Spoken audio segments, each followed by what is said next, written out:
Xbox 360.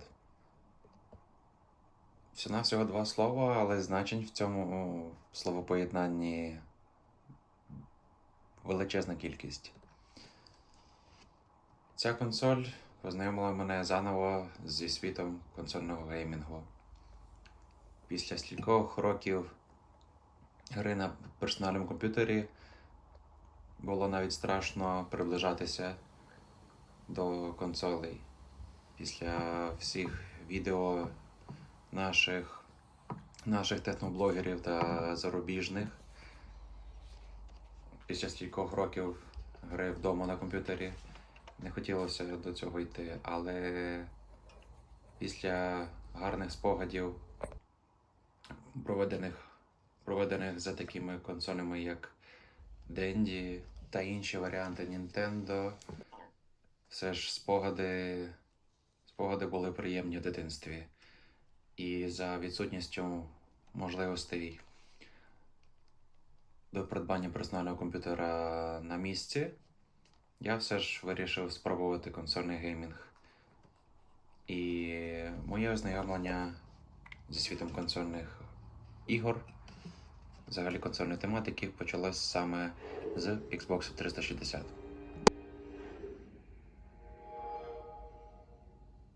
Всім привіт дорогим гостям та шановним підписникам. З вами Валентин з каналу Піратський Геймінг. Що ж, цей відгук затягнувся на достатньо довгий час. Мені хотілося його все ж зробити раніше, але в зв'язку з життєвими обставинами руки добиралися тільки зараз. Винуватець цього відео перед вами. Це саме та консоль, яка мене привела до оновленого світу консольного геймінгу.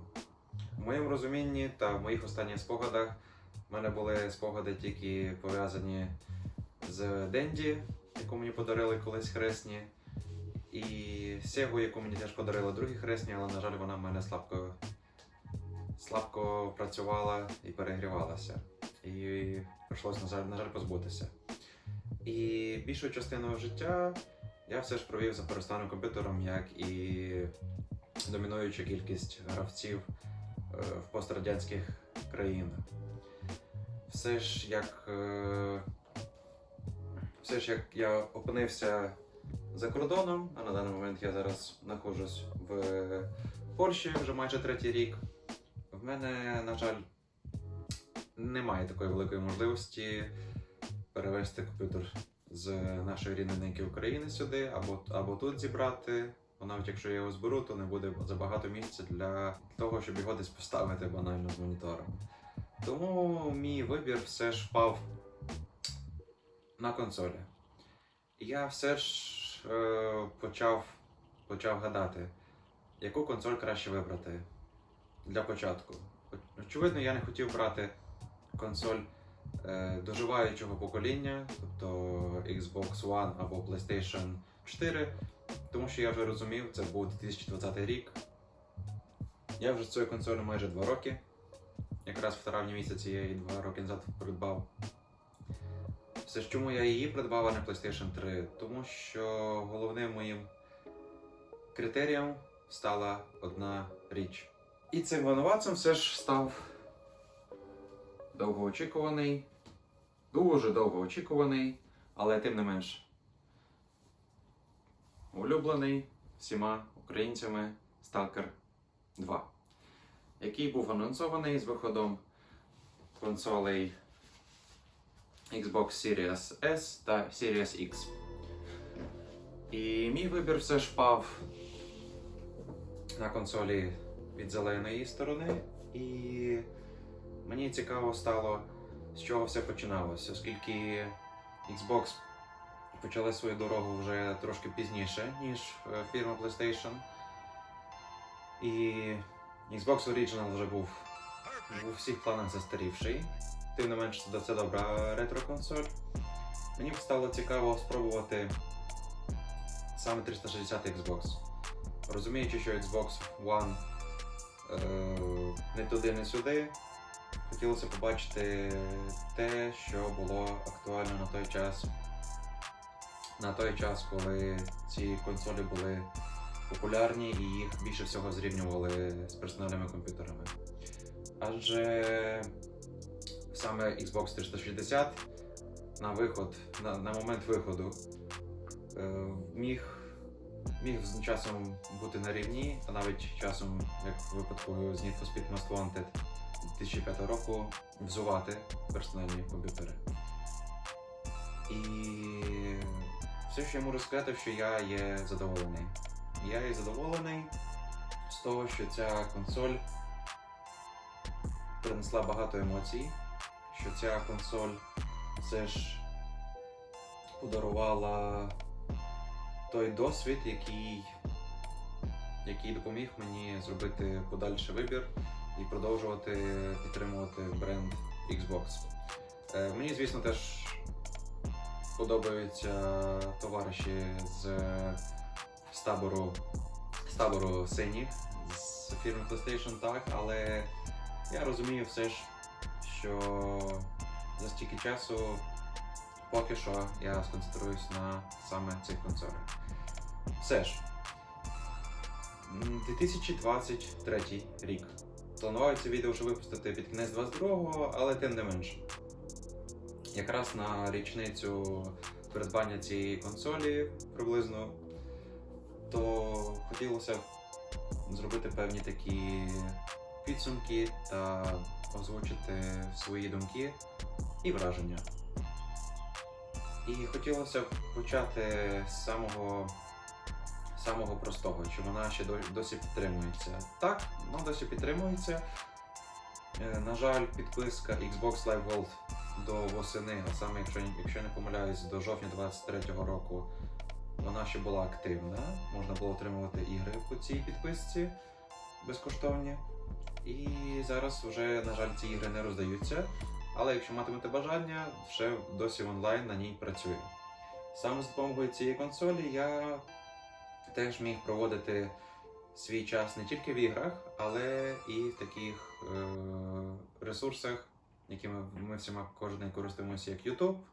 Ну і для перегляду серіалів та фільмів теж я використовував Netflix. Так, на консолі 2005 року ще працює Netflix. Він тут був завезений приблизно, якщо не помиляюсь, 2012-2013 рік. Тобто це не сама нова версія Netflix, але вона досі працює. І на тому попередньому житлі, де я жив разом з дівчиною, я не міг переглядати звикле телебачення, бо в нашому помешканні, де ми були, було телебачення. Тобто був телевізор, але не було кабельного телебачення. І Xbox 360 міг використовуватися не тільки як спосіб до розважання, але не тільки як спосіб до розважання для ігор, але і як для мультимедійної доброї системи, на якій теж можна було переглядати фільми та серіали. І навіть зараз можна так само активувати підписку Netflix і дивитися на цьому старичку. Щодо ігор. За той час, як я його придбав, пройшов, можна сказати, немало ігор. Якісь почав проходити, так і не закінчив. Все ж стопка над головою говорить про те, що я трошки хотів грати, але, на жаль, можливості такої не було. Зараз багато працюю, не завжди є можливість якось так відволіктись. Про це так само говорить активність на каналі, але потихеньку зараз закінчується весна, починається теж літо, буде трошки більше вільного часу, тому буду з вами виходити частіше на зв'язок. Стосовно ігор, безпосередньо в плані ігор є важливий безпосередній контакт гравця з ігровим процесом, який відбувається через геймпади. І при придбанні цієї консолі я її придбав саме з цим чорним геймпадом. Одразу мені здалося, що мені буде добре спочатку грати в гонки, бо я в більшості, якщо грав на комп'ютері, то грав тільки в якісь гонки через геймпад.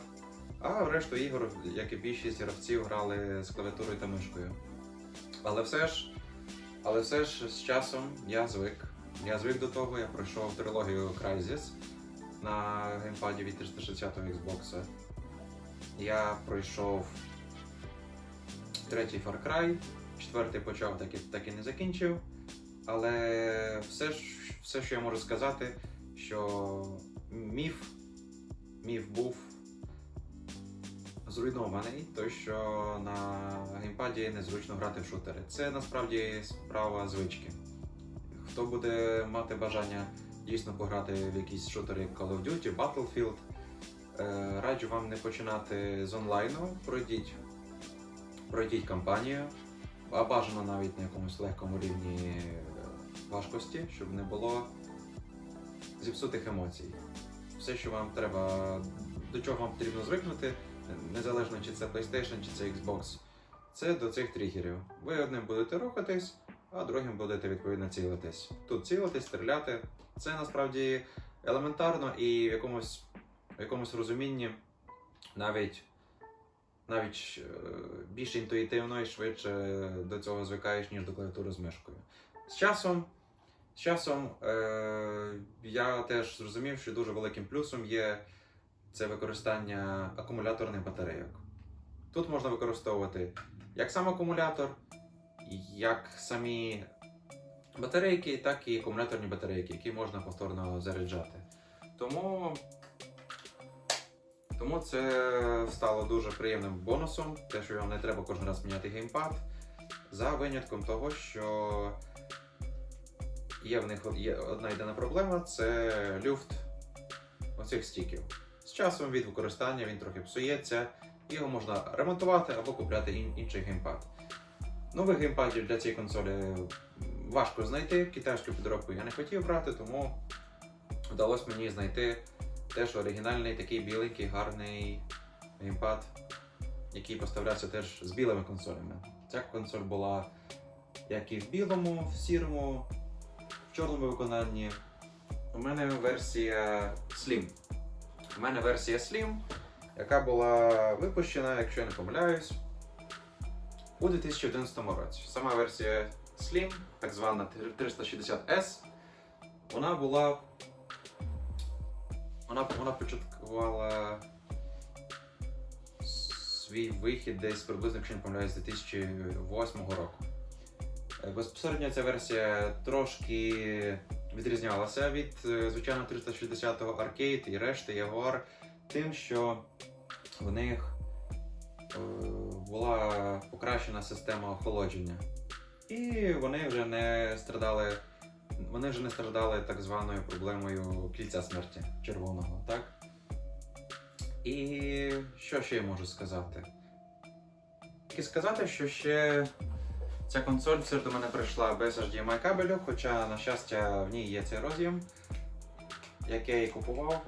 Очевидно, купував її беушною після іншого власника, і прийшла вона до мене з таким стареньким DVI кабелем.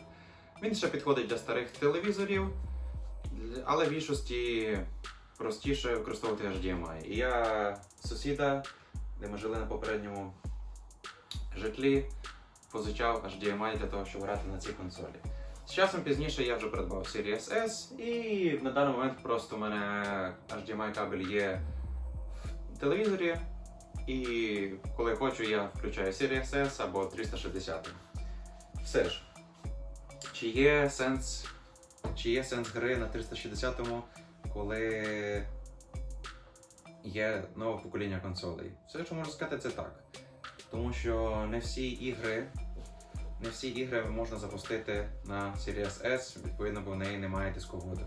Не всі ігри по зворотній сумісності, так звана backward compatibility, не всі ці ігри підтримуються теж Series X або One. Є певний список, який підтримується, він є на сайті Microsoft, і деякі ігри все ж можна пограти тільки виключно на Xbox Original, деякі на Xbox 360. З таким прикладом я теж зіткнувся. В мене є диск з Need for Speed Underground 2, який виходив на Xbox Original, так як і перша, так і друга частина. І ця гра працює на 360-му Xbox. Вона працює по зворотній сумісності, але Underground 1, на жаль, не працює. Тому треба розуміти, які ігри можна брати на вторинному ринку. Все ж, на рахунок вторинного ринку, це теж дуже хороша тема. Враховуючи те, що з кожним роком потихеньку бібліотека починає підчищуватись та вимикатися, це дуже хороший спосіб на те, щоб ви могли легально грати без так званого спірачування ігор. На каналі Піратський Геймінг говорив про піратання. Ну, так воно є. Все ж, мені стало приємно та цікаво грати в ліцензійні ігри. Я розумів, що, як і більшість людей, які грали на комп'ютерах, що ми дійсно, на жаль, цей ринок потихеньку обнижували, як сказати, притискали, не давали йому розвиватися тим, що ми дійсно скачували ігри торрентом. Я одобрюю на даний момент ігри скачування торрентом тільки в той момент, коли вже у вас була, наприклад, ця гра куплена в якомусь іншому вигляді. І або у вас цей диск зіпсувся, але ви його попередньо купили, або як в мене, наприклад, коли не всі ігри є перекладені на польську чи російську мову. І, наприклад, так як і було з трилогією BioShock. Трилогію BioShock я в майбутньому теж придбаю. Обов'язково, як підтягну свій англійський, то і перепройду, але все ж перекладу на російську чи польську мову немає на цій консолі. Про що ще я хотів сказати? Про те, що дійсно, коли в тебе є можливість придбати цей диск, це трошки більше відчуття. Хтось скаже, що лахміття, що краще купляти в цифровому вигляді ігри. Я з вами погоджусь, так, це менше місця в домі, але все ж, коли ти можеш щось потримати своїми руками, почути цей приємний звук відмикання та замикання дисководу, в цьому є якийсь свій шарм. І що я хотів сказати? Про те, що бібліотека все ж доволі велика. Доволі велика, і більшість скаже, чи я використовую непрошитий Xbox. Так, я використовую непрошитий Xbox 360. Він в мене не займаний. І суть в тому, що перепрошивка і так звані всі фрібути, ще щось. Це цікаво, так, це би мені набагато більше заощадило б грошей та, може, навіть часом нервів, але все ж я б хотів би бути чесним самим собою, і в можливостях, де я можу придбати гру, я це роблю. Коли ні, я чекаю, коли будуть якісь знижки. Треба підтримувати тих розробників ігор, які вас радують, для того, щоб ви могли розуміти, за що ви будете далі платити. Якщо вам якась гра сподобалась, відповідно підтримайте розробника, який цю гру створив. Він вам подарив емоції. Якщо не можете по повній сумі, чекайте на знижки, але в будь-якому випадку я розумію, що стільки років пірачування ігор було не зовсім до кінця виправдане. Раніше теж купляли ігри, десь ліцензії, десь піратські версії на комп'ютері. Там не було такої можливості жорсткої перевірки, так як на консолі. На консолі, якщо у вас консоль не прошита, чи то буде PlayStation 3 чи Xbox 360, якщо вона не прошита і ви купите неліцензійну версію гри, вона у вас не запуститься. Ліцензія на консолях є дуже важлива. І на вторинному ринку я купив немало дисків. Так само в мене були ігри, які роздавалися по підписці Xbox Live Gold. І теж я використовував як спосіб дограння ігор, які, на жаль, немає можливості або придбати, або щоб не псувати консоль, я використовував так звані домашні аккаунти. На ресурсах Фейсбуку та у ВКонтакті, якщо що я вже його не використовую, це було тільки для цілі ознайомлення. На групах Фейсбуку та ВКонтакті є групи фанатів Xbox, які в свою чергу так само не хочуть перепрошувати свою консоль, але натомість вони діляться аккаунтами. Людина, яка, наприклад, не сильно вже хоче грати, але в неї є чимала бібліотека ігор, вона дає в свій доступ аккаунт з паролем та почтою, на який ви можете зайти та скачати на свою консоль ту гру. Аккаунти такі красти не можна, це роблять тільки найгірші люди. Не хочу виражатися, але по-іншому не можна сказати. Це теж є не зовсім заборонений і не зовсім легальний спосіб, тому люди все ж таким способом обмінюються іграми. І це добра можливість на такій старій консолі теж пограти в ту гру, яку ви не можете фізично купити.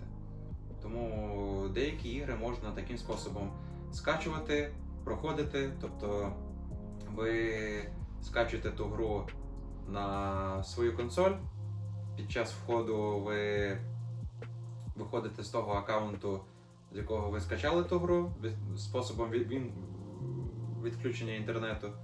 Ну і потім входите на свій аккаунт, і таким способом ви трошки обманюєте систему тим, що гра гадає та сервер, що ви цю гру придбали, можете в неї грати. Тому в правилах це не є заборонене, але якщо ви зайдете в цю гру не під своїм аккаунтом, тоді вона у вас не запуститься. Тому обмеження в цілком є, але і заборони на це якоїсь такої критичної немає. Є тільки заборона на передачу свого аккаунта третім лицям. Тому це є небезпечно, тому я вам цього не раджу. Якщо вже ви хочете познайомитися з цією консолью ближче, то беріть ті ігри, які є в вашому доступі. І деякі ігри я замовляв теж з України, які тут не міг знайти в Польщі. Бо вторинний ринок теж цікавий тим, що ціна, як з автомобілями, може бути різна. На ту саму гру може бути ціна адекватна і неадекватна. Навіть не звертаючи увагу на стан диска гри. Для прикладу, Need for Speed Most Wanted 2005 року, який я купував, то я його, якщо не помиляюсь, купив за 120 злотих. Це в гривнях біля, тоді по тому курсу було близько 800-850 гривень. Хтось скаже, що здурів, Most Wanted 2005, але все ж погодьтесь вже, що гра була добра. На свій час гра була добра, і все ж хотілося мати в себе і в колекції, як на пам'ять. І хтось ставить таку ціну, хтось часом ставить ціну за 200 злотих. Це близько 1500 гривень. Тому на таких ринках цікаво теж з людьми поспілкуватися, поторгуватися. Це якась своя атмосфера. Що ж, на секундку можна тільки сказати те, що окрім кабелю ще я купував заміну диску. В мене був диск на 120 ГБ. Як виявилось, на жаль, він виявився не оригінальний, бо на ньому не було наліпки Microsoft. І через це деякі ігри могли погано працювати. Як я перевірив на сайті Microsoft, ця консоль спочатку мала продаватися з диском на 250 ГБ. Не знаю, що робив попередній власник, але в мене достався диск 120 ГБ.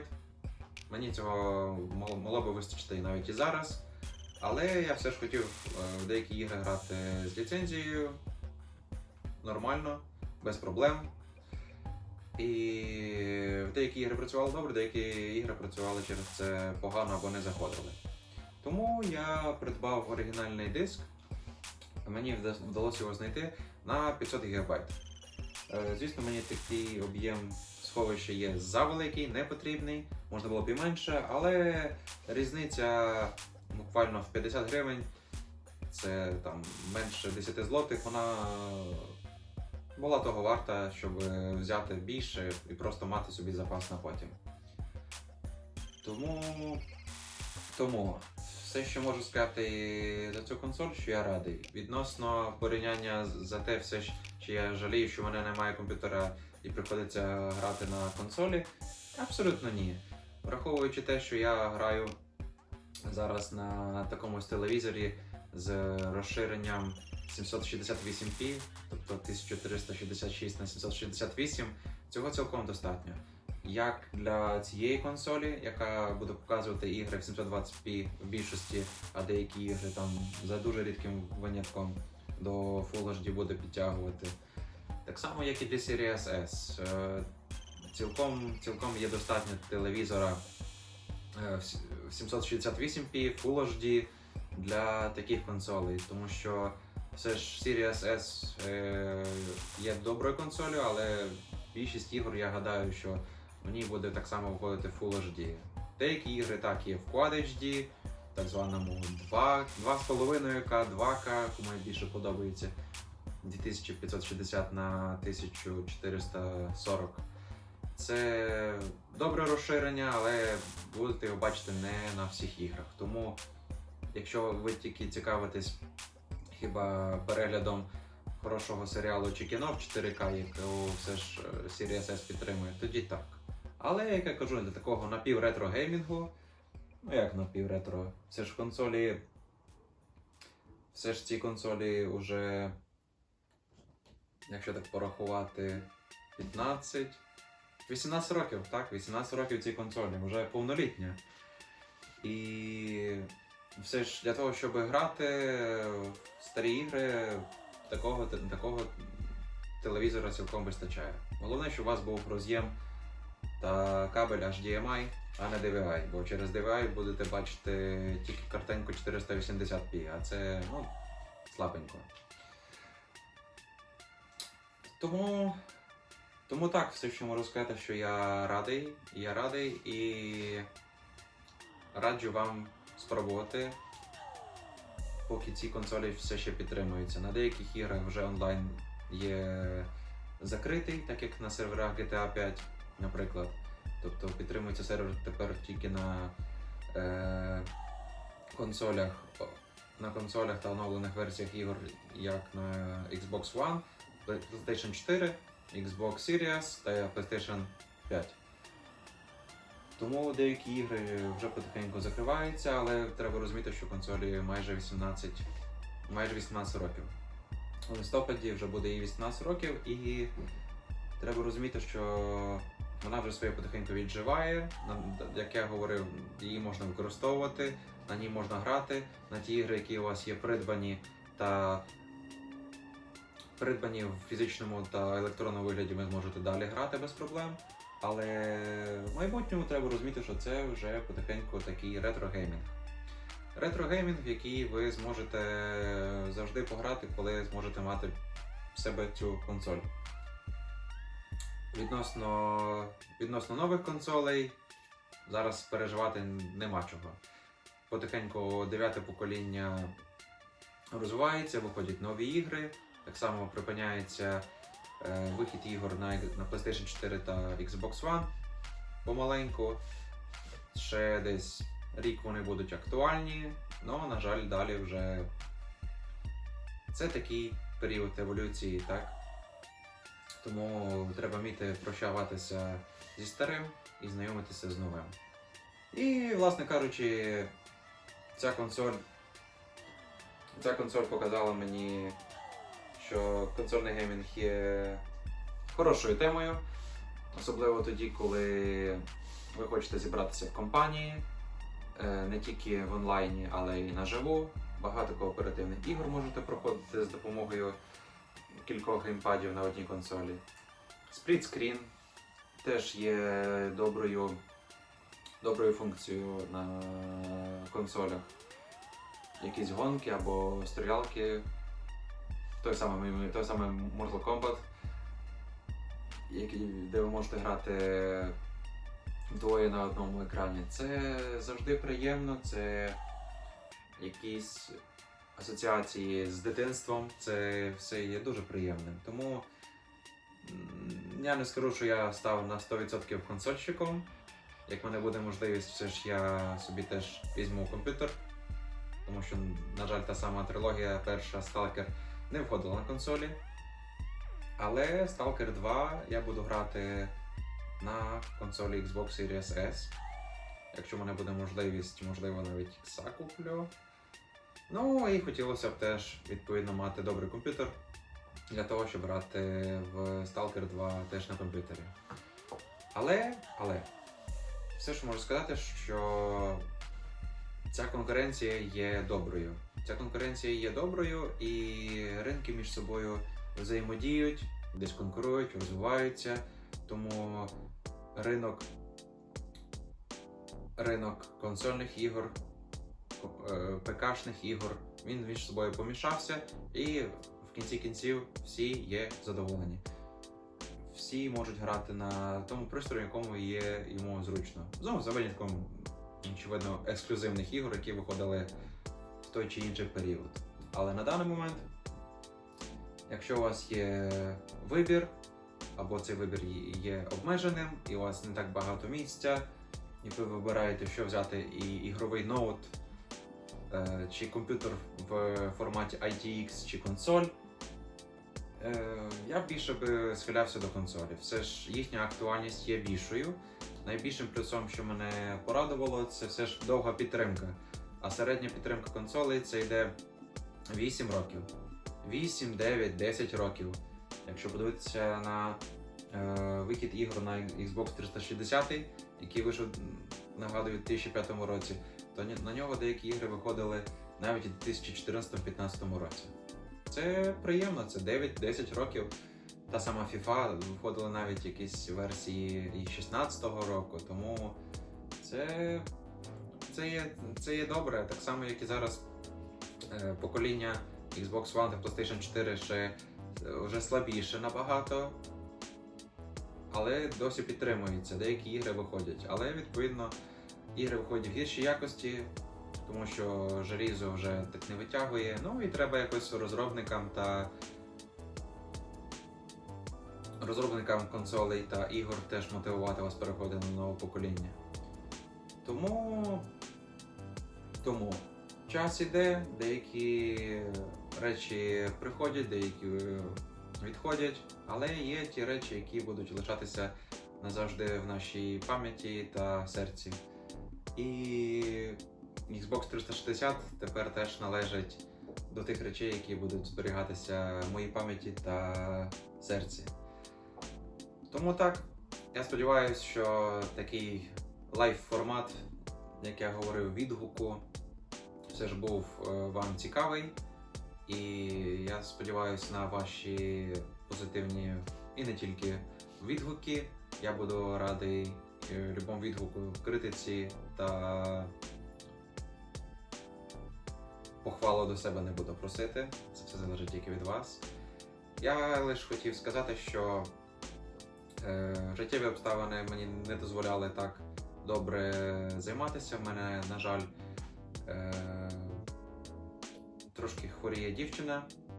Є такі моменти, що не дозволяли проводити таку діяльність. Тому зараз з цим трошки легше, і я потихеньку теж буду повертатися до діяльності такого ігрового влогу. Тому так, я сподіваюся, що вам було цікаво, що відео в такому лайв-форматі теж вам було цікаве, може когось змотивував тим, що розповів таку історію про те, що консольний геймінг не є такий страшним, як здається на перший погляд, після стількох років сидіння за персональним комп'ютером. Тому пізніше з часом випущу теж відео про Xbox Series S, теж про вже понад рік використання цієї консолі. Розкажу про плюси, так само розкажу про деякі мінуси, тому що нічого в цьому світі немає ідеального, як і в людях, так і в техніці. Тому так. Був радий всім гостям, які зайшли на цей канал, додивилися відео до кінця. Пишіть коментарі, ставте вподобайки і побачимось з вами найближчим часом. З вами був Валентин, Піратський Геймінг.